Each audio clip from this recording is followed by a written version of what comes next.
Hi, my name's Ian Lloyd. I'm a writer and a photographer. Like many other people in the 1980s and 90s, I photographed Diana, Princess of Wales, or Lady Di as we call her.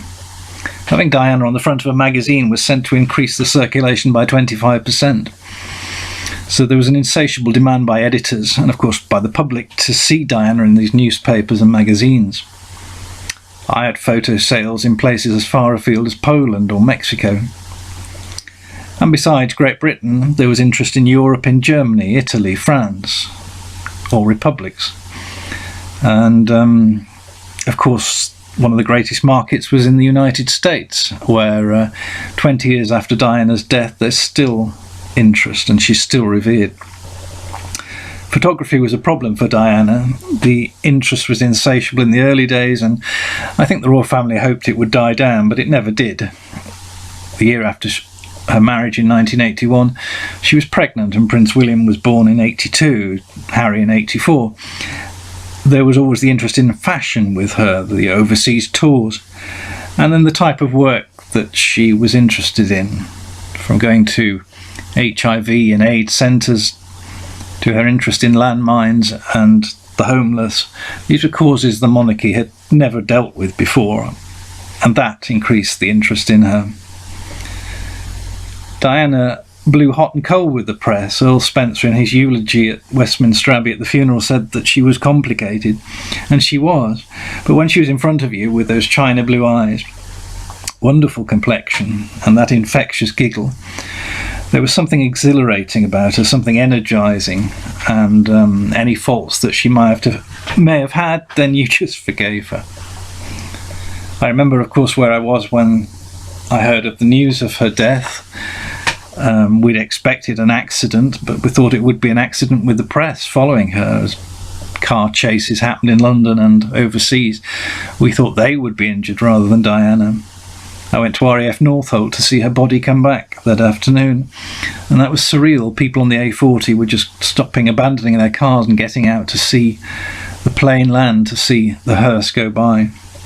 Next day I went to Kensington Palace and was told by the police to move away for my own safety because the crowd was hostile. There's not revolutionaries or anything. This was middle class, middle-aged England. Women with handbags, cardigans, standing there just seething about the photographers and the hassle that photographers had given Diana. News came through when I was there that Henri Paul, the princess's chauffeur, was over the drink-drive limit. That was a slight relief to people like me, but at the same time, the crowd was still hostile about photographers. By the end of the week, a sea of flowers had grown outside Kensington Palace. Florists, not only in Kensington, but across London, had sold out. People leaving not just £3.99 bunches of carnations, they were leaving £100 oases of flowers.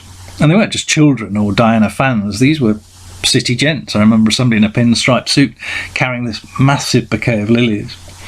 By the end of the week, the flowers were 4 to 5 feet deep, and you needed a stepladder to get a photograph of them. Diana's body lay at the Chapel Royal in St James's Palace, where Queen Victoria was married in 1840 and where Prince George was christened in 2013.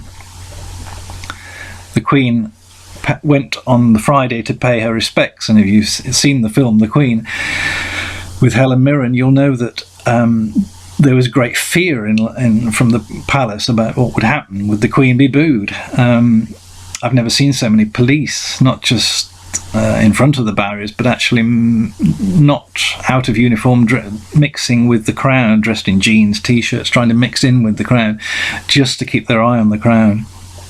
On the Saturday, I had a place to photograph the funeral. I was on the Mall opposite Marlborough House. It was at this point that the boys were to join the funeral cortege with their father, Prince Charles, and grandfather, Prince Philip.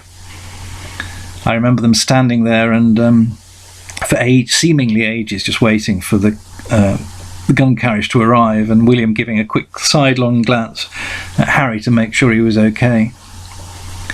As the hearse approached the gun carriage with Diana's body, there was wailing, people shouting, "Diana, we love you," people throwing flowers. It was again weird. I mean, it wasn't quiet or respectful. It was as if Diana was alive and there with us and in a car going past. Afterwards, the Queen left the palace for the funeral.